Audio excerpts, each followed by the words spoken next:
एक दिन आयशा ने अपने और अपने बॉयफ्रेंड अर्जुन के शादी वाले घर को आग के हवाले कर दिया और बिना पीछे देखे वहां से चली गई। उसी पल उसने तय कर लिया कि अब वो अर्जुन से कभी नहीं मिलेगी। असल में कुछ दिन पहले आयशा को छठी बार अर्जुन के दुश्मनों ने किडनैप किया था। इस बार किडनैपर्स ने उससे अर्जुन की कंपनी के सीक्रेट्स बताने को कहा, लेकिन आयशा ने एक शब्द भी नहीं बोला। इसी वजह से उन्होंने उस पर और ज्यादा जुल्म किया, यहाँ तक कि आयशा हमेशा के लिए मां बनने की क्षमता खो बैठी। जब अर्जुन वापस लौटा तब आयशा जिंदगी और मौत के बीच झूल रही थी। इतनी हालत में भी उसने अर्जुन को यही बताया कि उसने कोई सीक्रेट लीक नहीं किया। यह कहकर ही वह बेहोश हो गई, लेकिन अगले ही पल अर्जुन ने उसका गला पकड़कर उसे जमीन पर पटक दिया। दर्द से आयशा की आंखें खुली और तब उसे पता चला कि यह पूरी किडनैपिंग अर्जुन की ही साजिश थी। ये सब उसने अपनी व्हाइट मूनलाइट रिया के लिए किया था। रिया को आयशा से जलन होती थी और वह दोनों की शादी से बेहद परेशान थी। उसी ने अर्जुन से कहा था कि आयशा को किडनैप करवा और उसे इस काबिल भी मत छोड़ो कि वह मां बन सके। अर्जुन ने बिना किसी हिचकिचाहट के यह सब मान लिया, क्योंकि आयशा की जिंदगी या मौत से उसे कोई फर्क नहीं पड़ता था। आयशा शुरू से ही अर्जुन के लिए सिर्फ एक ढाल थी। अर्जुन के बहुत सारे दुश्मन थे और वह नहीं चाहता था कि रिया को कोई नुकसान पहुंचे, इसलिए उसने जानबूझकर आयशा को हीरो बनकर बचाया। जब कुछ गुंडे उसे परेशान कर रहे थे, आयशा का दिल जीतकर उसने उसे खुलेआम प्यार दिया ताकि सबको लगे कि वही उसकी असली मोहब्बत है। दुश्मनों ने भी यही समझा और अपना सारा गुस्सा आयशा पर निकालते रहे। इस तरह रिया हर बार बचती रही और आयशा हर बार टूटती रही। रिया को आयशा पर कभी दया नहीं आई। शादी के लिए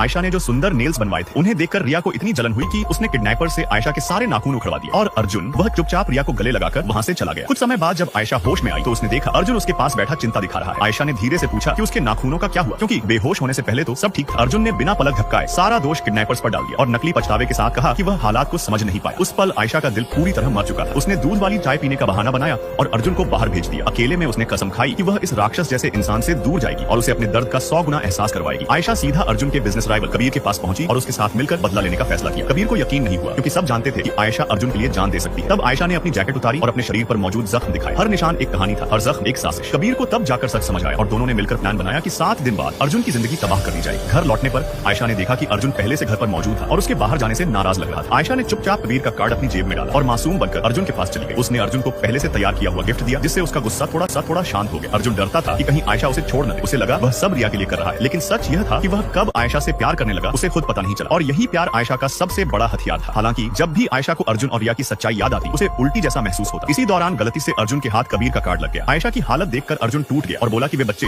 गोद ले सकते हैं। आयशा ने जानबूझकर मना कर दिया और कहा कि वह किसी बच्चे को ऐसी जिंदगी नहीं देना चाहती जहां हर साल 6-7 बार किडनैप होना पड़े। इस बात ने अर्जुन के दिल में और कांटा चुभो दिया। उसने वादा किया कि अब आयशा को कुछ नहीं होगा, लेकिन उसी रात रिया ने फिर से आयशा को किडनैप करवाने की मांग की, क्योंकि वह शादी से जल रही थी। इस बार अर्जुन ने मना कर दिया। गुस्से में रिया अगले दिन आयशा के पास आई, उसे थप्पड़ मारा और घमंड से बताया कि आयशा सिर्फ एक ढाल है। रिया को पता नहीं था कि आयशा ने चुपचाप रिकॉर्डिंग ऑन कर रखी है। आयशा ने नाटक किया, सवाल पूछे और रिया सब कुछ उगलती चली गई, यहाँ तक कि यह भी बता दिया कि वह अर्जुन के बच्चे की मां बनने वाली है। उसी समय अर्जुन सब कुछ छोड़कर घर की ओर भागा, लेकिन तब तक आयशा अपनी नकली मौत का सीन तैयार कर चुकी थी। उसने अपने फोन को एक डमी बॉडी के हाथ में रखा, घर में आग लगाई और वहां से हमेशा के लिए चली गई। जब अर्जुन घर पहुंचा तो उसे सिर्फ एक जली हुई लाश मिली और उसी के साथ उसकी पूरी दुनिया भी राख हो चुकी थी।